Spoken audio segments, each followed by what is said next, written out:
माँ तू क्यों चिंता करती हो, समय आने पर सब कुछ हो जाएगा। और हाँ, इतना कंजूस मत बनो, इतने गहने क्यों ले रही हो, मुझे नहीं पसंद है। मैं उन गहने को अपने पूरे शरीर पर लाद कर और चोर के डर से घूमना, मुझे यह सब नहीं पसंद है। तुम्हारा जमाना गया, अब अपनी आंखें खोलो और अपने सामने दुनिया को देखो, यह कितनी खूबसूरत है। माँ मस्त रहो और अपना जीवन एंजॉय करो। माँ पूरी दुनिया तुम्हें और पापा को घुमाऊंगी, सारी खुशियाँ आपके चरणों में लाकर रखूंगी। उसके बाद ही मैं शादी करूंगी। मैं एक बेटी हूँ तो क्या हुआ, मेरे भी जिम्मेदारियाँ हैं। अब मुझे सिर्फ अपने करियर पर ध्यान देने दीजिए। चिंता मत कीजिए, समय आने पर सब कुछ हो जाएगा। नव्या बेटी अपनी माँ की माँ बनकर अपनी माँ को समझा रही थी, लेकिन चेतन शांत था क्योंकि वह जानते थे कि नव्या खुद लाखों का गहना है। नव्या विवाह योग्य हो चुकी थी। नव्या की माँ कादम्बरी उसकी शादी के पीछे पड़ी थी। आखिर वह माँ थी ना। आसपास के रिश्तेदार थे ही जोर देने के लिए, लेकिन नव्या अपने पैरों पर खड़ा होना चाहती थी, इसलिए वह शादी के बारे में नहीं सोच रही थी। इसलिए इस फालतू की चर्चा में उसे कोई दिलचस्पी नहीं थी। कादम्बरी सिर्फ एक वाक्य कहती थी, पढ़ाई करना तो तुम शादी के बाद भी सीख सकती हो ना, हमारी चिंता करना कम करो। नव्या अपने अपने फैसले पर अड़ी हुई थी और कादम्बरी हमेशा चिंतित रहती थी। आसपास की लड़कियां शादी करके गृहस्थी संभाल रही थी। 8 दिन पहले नव्या की सहेली की शादी हुई। वह धूमधाम से हुई। शादी में उसके शरीर पर 1 किलो सोना पहनाया गया था। उसे हर रस्मों में एक गहना उसकी माँ अपनी बेटी के शरीर पर चढ़ा रही थी। दिखावा बहुत था शादी में। हमारी तो कोई भी तैयारियां नहीं नव्या की शादी के लिए।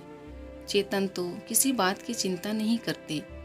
उसे याद आया, नव्या जब इस दुनिया में आई तब कादम्बरी के ससुर चेतन को बोले, चेतन लड़की हुई है रे बाबा, अब दहेज की तैयारी में लग जाओ।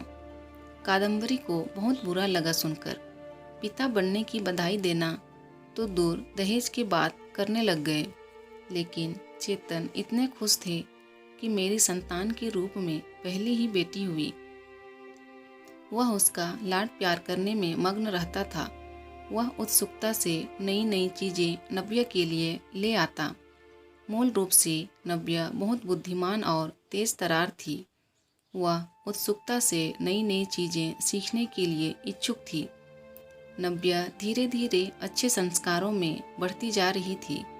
शिक्षा के क्षेत्र में वह हमेशा अव्वल रही। नव्या ने मेरिट को कभी नहीं छोड़ा। सूटकेस विभिन्न योग्यता प्रमाण पत्र और ट्रॉफियों से भरा हुआ था। चेतन बोलता था, बस नव्या का सपना साकार करना है। इसलिए फिर उसकी शादी के लिए बचत वगैरह वह करता नहीं था। चेतन कादम्बरी को कहता था कि उसकी शानदार सफलता ही उसका सबसे कीमती गहना है। सब कुछ अच्छा होगा, चिंता मत करो। पर कादम्बरी की एक ही रट लगाती, थोड़े पैसे बचाने चाहिए, लड़की की शादी करनी है तो फिर 4 गहने तो देने पड़ेंगे। नव्या को गले में डिप्लोमा सर्टिफिकेट और ट्रॉफी ही लेकर खड़े रहेगी मंडप में। ये कादम्बरी शांत शांत, अपना ब्लड प्रेशर मत बढ़ाओ, मैं हूँ ना, फिर शांत हो जाओ। चेतन कादम्बरी को समझा रहा था। चेतन की शांत धुन सुनकर कादम्बरी के अंदर की माँ जाग जाती थी। गुस्से में वह चेतन को बुरा भला बोल देती थी। चेतन तब भी शांति से सब कुछ सुनता था। कादम्बरी बोली, अब मुझे ही कुछ करना होगा। नव्या के पापा तो कुछ नहीं करेंगे। कल उम्र ज़्यादा बढ़ गई तो शादी के बाजार में कोई शिक्षा को नहीं पूछेगा।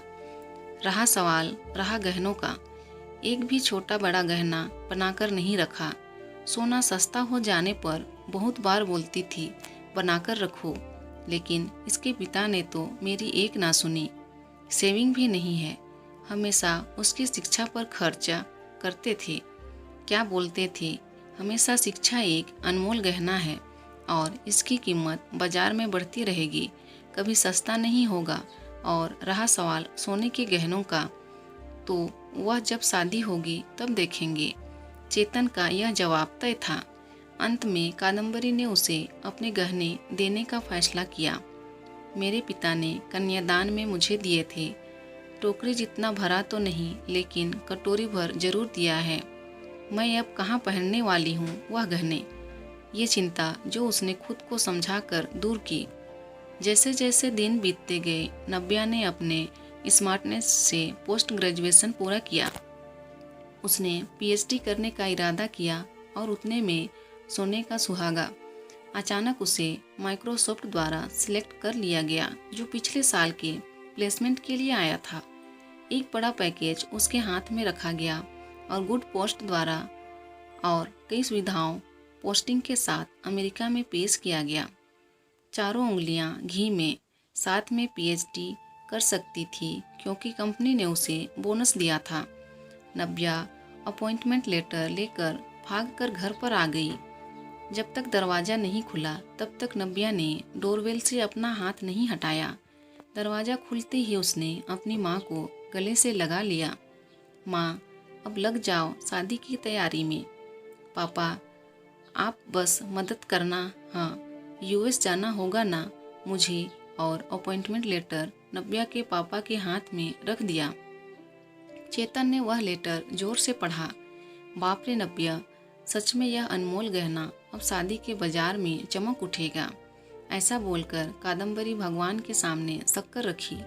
कोटि कोटि धन्यवाद आपका भगवान जी। ऐसा बोलकर भगवान को हाथ जोड़कर नमस्कार किया। अब यह बड़ा गहना और अन्य छोटे छोटे सर्टिफिकेट के आभूषण नव्या के व्यक्तित्व पर अवश्य ही अच्छे लगेंगे। कादम्बरी, फिर बताओ सोना लेने कब जाना है? चेतन ने उसे टोंट मारा। इसमें कोई संदेह नहीं कि उसकी शादी में उसके गुणों के आधार पर अर्जित अमूल्य गहना निश्चित रूप से उसके सौंदर्य बढ़ाएगा चेतन जी। और वह मेधावी पदक और बड़ी बड़ी ट्रॉफी या अन्य पद्माभूषण दुल्हन की शोभा और बढ़ाएंगे। यह हीरा हमारे मानस के शरीर में बिल्कुल फिट बैठता है। चलेगा ना आपको? दरवाजे पर शर्मा फैमिली खड़ी थी। अच्छा, रिश्ता नव्या के लिए चलकर आया था। उनका मानस भी एक अनमोल रत्न था, सुंदर, सफल, प्रसिद्ध। अगर एक असली मोती को अपनी असली गुणवत्ता और तेज बनाए रखना है तो संदूक में बंद रहकर समुद्र के तल में चुप कर रहना पड़ता है, तभी मोती की कीमत बढ़ती है। आया क्या समझ में चेतन जी? शर्मा जी ने चेतन की तरफ देखकर मानस की तरफ देखा। कादम्बरी अंदर खुद को चिकोटी काट रही थी और सोच रही थी कि आखिर कौन से गहना का तराजू भारी है।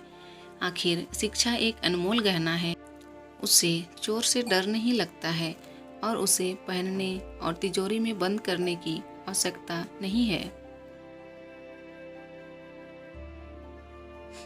अगर ये वीडियो अच्छी लगे तो प्लीज़ वीडियो को लाइक कीजिए और चैनल को सब्सक्राइब कर दीजिए। Thank you.